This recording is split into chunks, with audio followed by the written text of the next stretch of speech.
Value-added tourism packages could boost the struggling sector in Barbados. It's the view of former Commodore of the Barbados Yacht Club, Howard Palmer. He points to yachting as a very important niche market that could get things sailing. Let's get it. I'm a guy, I'm sitting in Germany or I'm sitting in England, it's in the middle of winter, suddenly I get a flyer saying, why don't you come to Barbados for the World Championship? And who do I have to convince? The wife and kids. What's going to convince the wife and kids? Well, there's a package for non-participants. There's a day going round the Mount Gay Rum Factory. There's a day at Polo. There's a day, a picnic on the East Coast. This is what you've got to build. That is what will sell it. That's what will bring the people here. And the perfect conditions for yachting is the key to get all that ball rolling in that direction and open up that whole potential of another kind of tourism. Mr. Palmer also says long-term planning is critical in this area to energize this kind of sports tourism. The sailing world is a large world where it's very close. If someone goes back and says, I went to the 505 World Championships, I hear they're doing the Flying 15s, you'll have a wonderful time.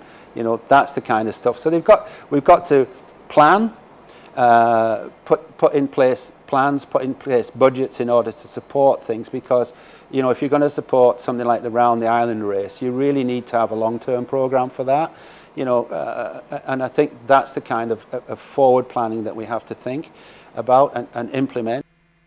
Well, now that Sol has been given the go-ahead by the Fair Trading Commission to acquire the assets of Esso in Barbados, Esso's country manager, Callie Boyer, says full control should be handed over by the end of the year.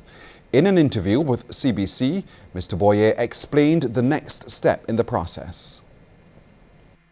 What happens next is now that we have the approval, we can start getting into further details with regards to the transfer of the company. As you know, Sol actually bought the company; they bought the shares.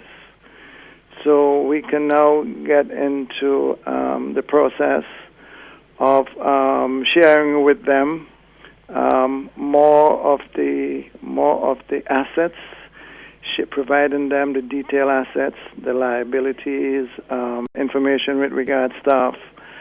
And so we are going to step up the pace of sharing information.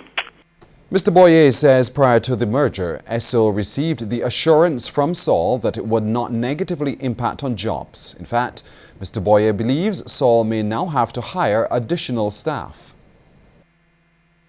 One of the positive outcomes of this acquisition by a local company is that a lot of the offshore support that's being provided to me today will now be coming from a local organization.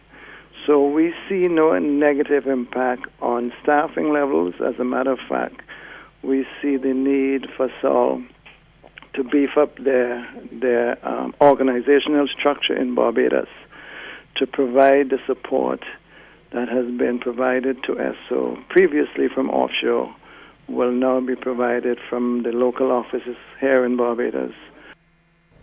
Mr. Boyer also told the Business Report that out of the 7 territories where Sol is seeking to acquire Esso's assets, only 2 now remain for approval. He is optimistic that approval will be granted before the end of the year.